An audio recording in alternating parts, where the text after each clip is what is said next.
La mujer sin rostro de San Jerónimo.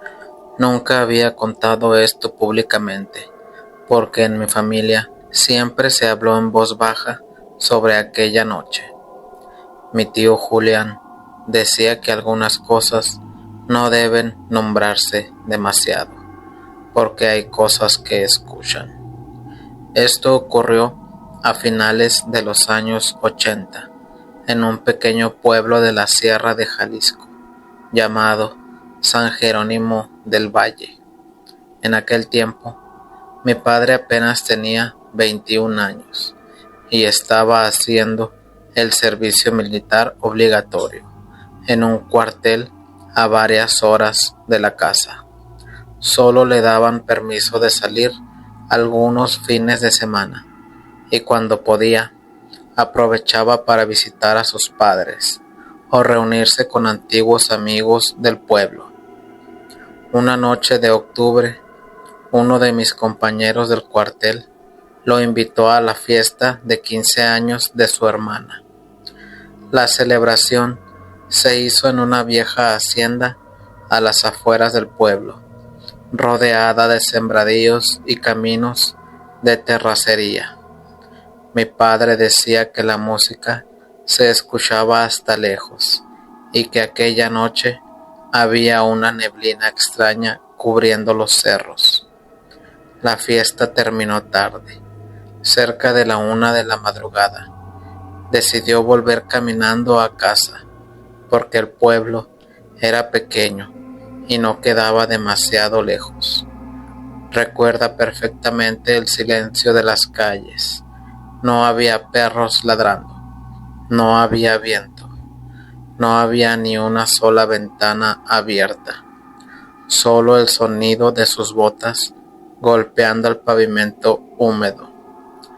Cuando pasó frente a la antigua plaza del mercado, vio a alguien caminando hacia él. Era una mujer. Venía completamente por el centro exacto de la calle, como si no le importara nada a su alrededor. Vestía completamente de negro, un vestido largo que parecía arrastrarse sobre el suelo mojado. Tenía el cabello oscuro, muy largo, cubriéndole casi todo el rostro. Mi padre pensó que quizá estaba perdida o necesitaba ayuda. Al principio no sintió miedo. De hecho, aceleró un poco el paso, pensando en advertirle que no era seguro andar sola a esas horas. Decía que incluso alcanzó a distinguir que iba descalza. Cuando estuvieron a pocos metros uno del otro, él le habló. «Señorita, ¿se encuentra bien?».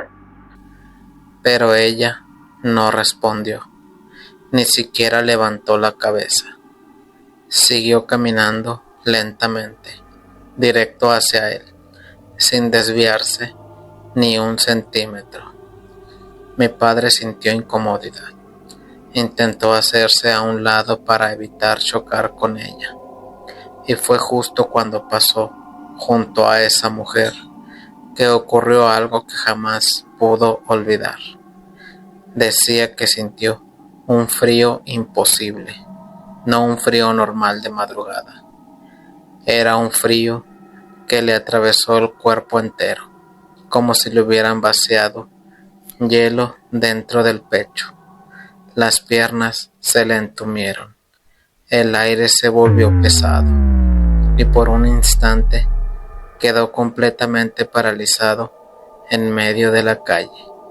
Entonces apareció el miedo, un miedo irracional, de esos que nacen desde lo más profundo del cuerpo. Mi padre contaba que, sin entender por qué, comenzó a seguirla, como si algo lo obligara. Caminaba detrás de ella temblando, incapaz de detenerse. Veía cómo el vestido negro se movía lentamente, mientras avanzaba por el centro de la calle vacía. Sentía que si perdía de vista, algo terrible iba a pasar. La siguió casi media cuadra. Ella nunca volteó, nunca habló, nunca hizo un solo ruido. Al llegar a una esquina cercana a la vieja capilla abandonada del pueblo, la mujer dobló lentamente. Mi padre reaccionó y apresuró el paso para alcanzarla. Quería verla de frente, quería entender qué estaba pasando. Pero cuando llegó a la esquina, ya no había nadie. La calle estaba completamente vacía. No había puertas, no había callejones, no había ningún lugar donde alguien pudiera esconderse. Simplemente desapareció. Mi padre juró que en ese momento sintió que el corazón se le detenía. El miedo fue tan intenso que apenas recuerda cómo logró regresar a casa. Dice que despertó al amanecer tirado sobre su cama, todavía vestido y con las botas puestas. A la tarde siguiente, antes de regresar al cuartel, decidió contarle todo a mi abuelo. Mientras hablaba, mi abuelo comenzó a ponerse pálido. Le preguntó varias veces cómo era aquella mujer, qué ropa llevaba, cómo tenía el cabello y exactamente en qué esquina había desaparecido. Cuando mi padre terminó de describirla, mi abuelo guardó silencio unos segundos y luego le dijo algo que lo dejó helado. Esa misma madrugada, en la casa ubicada justo en esa esquina, había muerto don Eusebio Valdés, un anciano muy conocido en el pueblo. Según contó su familia, poco antes de morir de un infarto, don Eusebio despertó desesperado, gritando que había una mujer acostada junto a él en la cama. Una mujer completamente vestida de negro, con el cabello cubriéndole el rostro. La hija del anciano aseguró que él estaba aterrado. Decía que aquella mujer lo observaba fijamente, aunque no podía verle los ojos. Minutos después, comenzó a convulsionar y murió antes de que pudieran traer ayuda.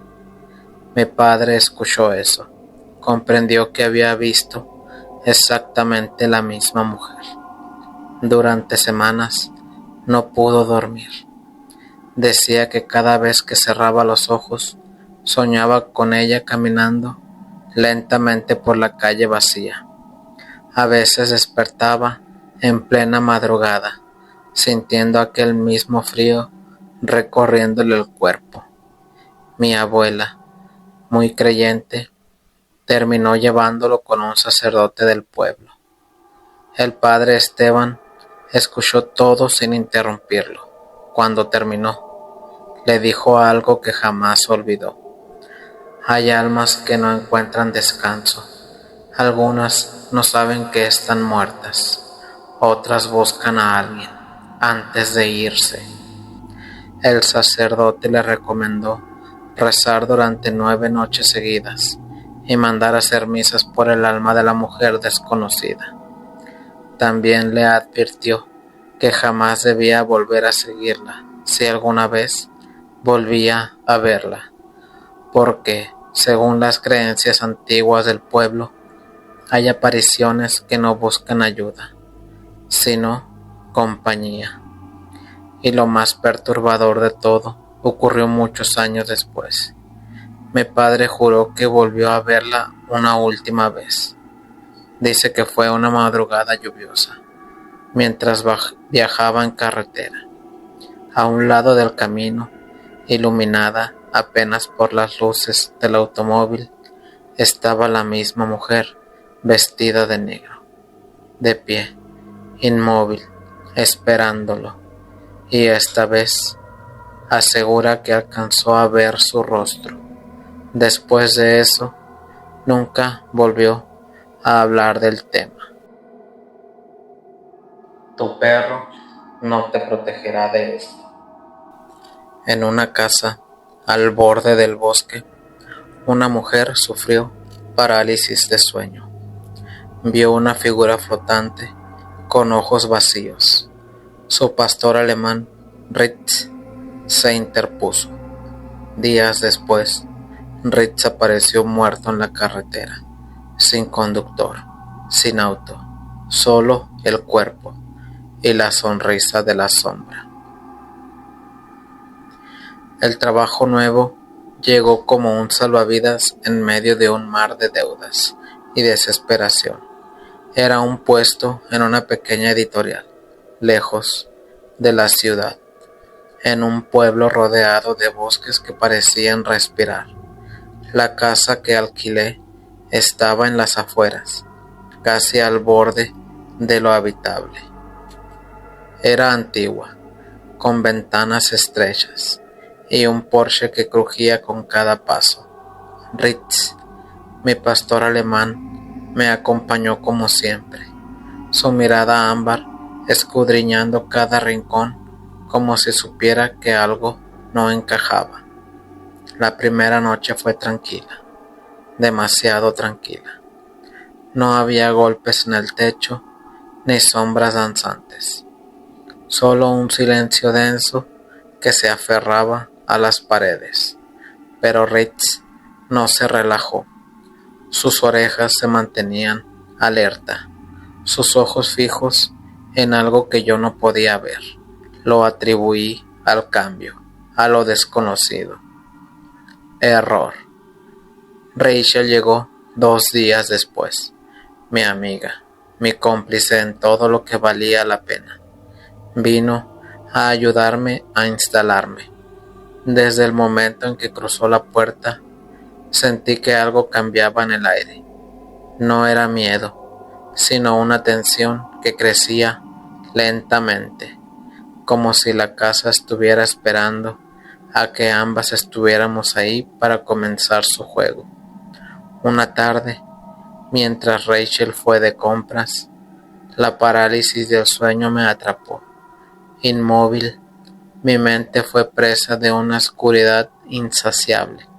Abrí los ojos con esfuerzo y ahí estaba, una figura flotando sobre mí, cabeza puntiaguda, ojos vacíos, una sonrisa que no era sonrisa. Era un espectro de pesadillas, una entidad que se deleitaba en mi terror. Ritz, en un acto de valentía que aún me estremece, se interpuso entre la oscuridad y yo. Gruñó, pero no hubo sonido, solo un silencio denso, cargado de algo que no podía nombrar. Fue Rachel al regresar quien sugirió explorar el sótano. Bajamos con una linterna, Ritz siguiéndonos de cerca. El aire era frío, húmedo y olía a tierra mojada y algo más, algo metálico.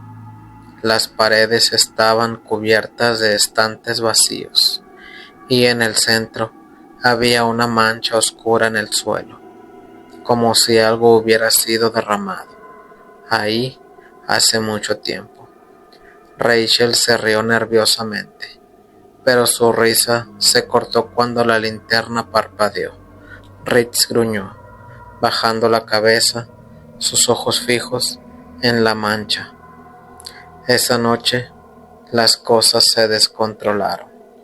Estábamos en mi habitación, Rachel y yo, hablando en voz baja, cuando Ritz comenzó a ladrar frenéticamente. No era su ladrido habitual, sino un sonido gutural, casi desesperado. Las luces parpadearon y luego se apagaron. En la oscuridad algo se movió. No era una sombra, sino una presencia tangible, densa, que se arrastraba desde el rincón más oscuro de la habitación. Rachel gritó, y yo sentí como algo me agarraba el tobillo. Era frío, demasiado frío, como si el hielo se hubiera convertido en dedos que se cerraban alrededor de mi piel. Luché, jalándome hacia atrás, pero la fuerza era increíble. Rachel se abalanzó sobre mí, agarrándome de los brazos, tratando de ayudarme a liberarme. Reed saltó sobre la figura, mordiendo el aire con ferocidad. Hubo un alarido, un sonido agudo y desgarrador, como si el mismo vacío estuviera gritando la presencia. La presencia se desvaneció, pero el frío permaneció, impregnando la habitación. Al día siguiente, decidimos irnos. No hablamos mucho, pero ambas sabíamos que no podíamos quedarnos. Rachel empacó sus cosas en silencio, y yo hice lo mismo. Ritz no dejaba de ladrar. Sus ladridos frenéticos señalaron hacia las escaleras, como si intuyera algo inexplicable. Con intriga y temor, lo seguimos. El espectro se deslizaba hacia mí, una presencia oscura que se arrastraba por los escalones. Ritz, mi escudo silencioso, se abalanzó hacia ese ser. Era como si lo estuviera provocando, llamándolo. Ritz salió corriendo hacia el bosque, siguiendo a esta criatura. Lo llamé, pero no me hizo caso. Corrimos tras él, Rachel y yo, pero era demasiado rápido. Lo encontramos en la carretera, su cuerpo destrozado por las ruedas de un automóvil. No hubo conductor, ni coche, solo Ritz, tirado en el asfalto, sus ojos aún abiertos, llenos de una determinación que no entendí hasta mucho después. Lo cargué en mis brazos, llorando en silencio, mientras Rachel me ayudaba a llevarlo de vuelta a la casa. No podíamos quedarnos, pero tampoco podíamos dejarlo ahí. Lo enterramos en el bosque, bajo un árbol viejo y retorcido, mientras el sol se ocultaba detrás de las montañas. Ha pasado un año. Nunca más volví a esa casa. Rachel y yo no hablamos de lo que sucedió, y mientras me pregunto si la entidad encontró nuevo anfitrión en la mudanza, o si Ritz, en su sacrificio, logró desterrarla, a veces, en las noches, siento que Ritz todavía está ahí, protegiéndome desde algún lugar más allá de la penumbra. Y aunque la casa sigue en pie, en el filo de la nada, sé que nunca podré volver, porque algunas puertas, una vez abiertas, no pueden cerrarse. La sombra de la escalera. Nunca he podido olvidar lo que vi aquella noche en la vieja casa de mi abuela. Tenía apenas 15 años y habíamos ido toda la familia a cenar, porque era el cumpleaños de mi tío Ernesto.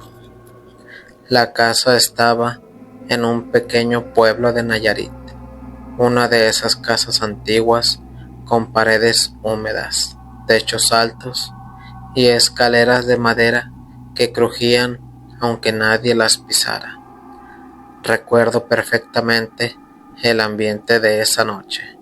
Afuera llovía ligeramente y el viento hacía sonar las ramas del árbol que estaba frente a la ventana del comedor. Todos seguían platicando después de cenar, riéndose y tomando café, pero yo ya estaba aburrido, así que decidí subir al segundo piso para acostarme un rato y ver televisión en uno de los cuartos. La luz del pasillo de arriba siempre fallaba, así que las escaleras quedaban medio oscuras. Apenas había subido unos cuantos escalones cuando sentí algo extraño, como si alguien estuviera detrás de mí observándome. Me detuve. Escuché el murmullo de mi familia abajo, y los platos moviéndose. Entonces sentí una mano enorme agarrarme el tobillo. No era una mano normal, era fría, áspera, como si tuviera la piel seca y rota. El jalón fue tan fuerte que me hizo caer de frente sobre las escaleras. Sentí un dolor horrible en la rodilla y grité tan fuerte que toda mi familia salió corriendo. Mi papá subió de inmediato, pensando que alguien se había metido a la casa. Revisó debajo de las escaleras, los cuartos, el patio y todo. No había nadie. Yo estaba temblando y llorando sin poder explicar bien lo que había sentido. Mi mamá decía que seguramente me había resbalado, pero yo sabía perfectamente que algo me había sujetado. Lo peor vino después. Nos encerramos todos en uno de los cuartos del segundo piso, mientras trataban de tranquilizarme. Desde la puerta se alcanzaba a ver la calle y el poste de luz que iluminaba la esquina. Fue entonces cuando la vi. Una mujer parada justo bajo la lluvia. Llevaba una especie de camisón blanco y viejo, como de hospital. Tenía el cabello largo, oscuro y completamente enredado, cubriéndole parte del rostro. Pero lo que me heló la sangre fue notar que no tocaba el suelo. No tenía pies, o al menos no podía verlos. Era como si estuviera flotando apenas unos centímetros arriba del pavimento.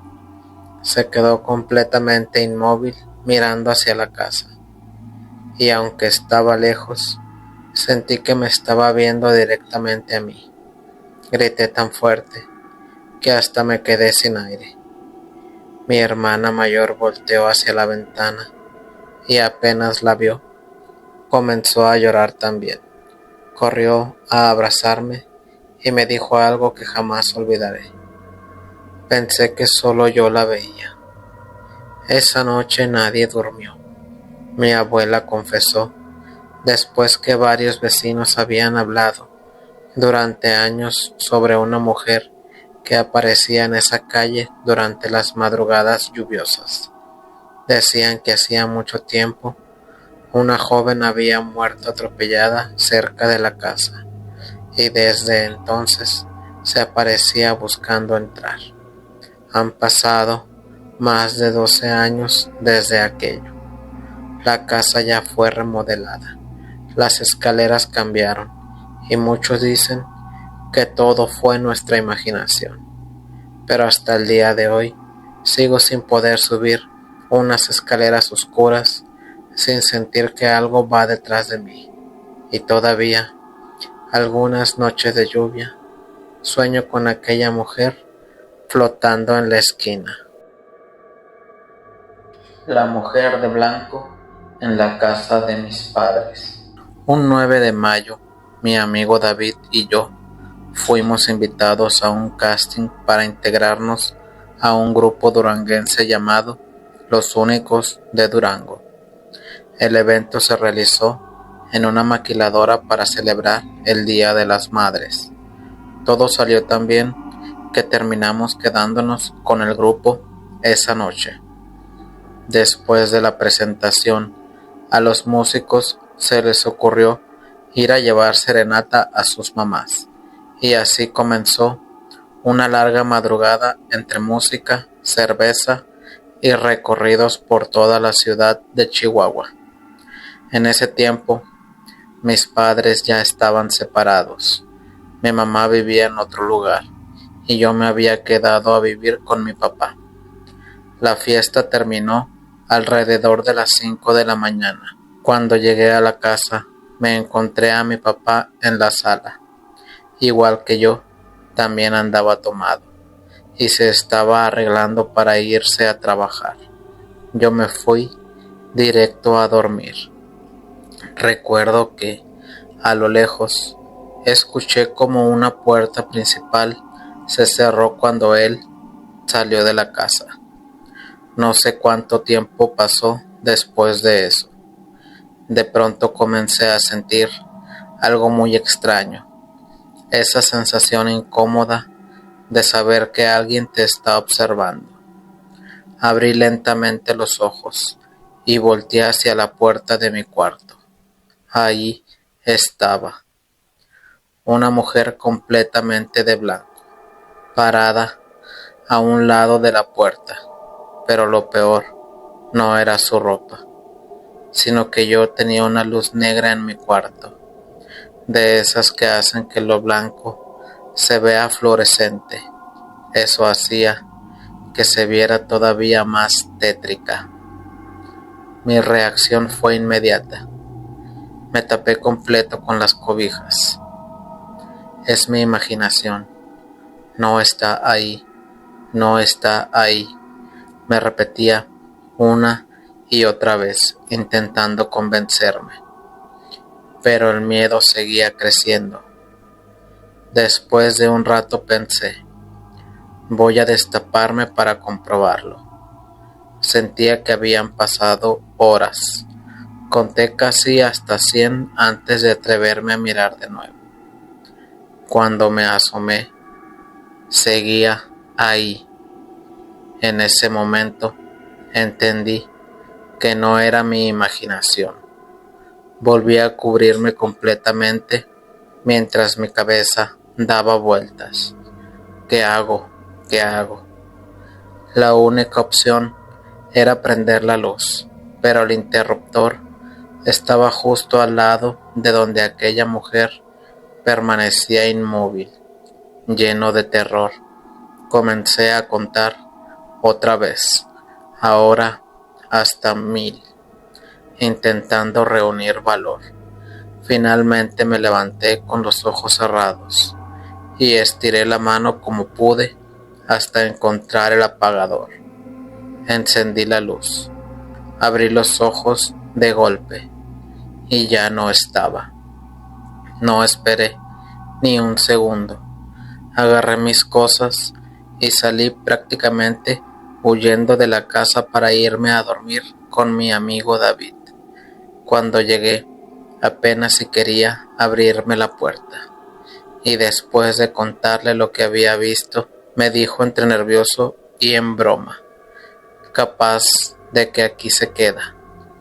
Desde aquella madrugada, jamás pude volver a ver esa habitación de la misma manera.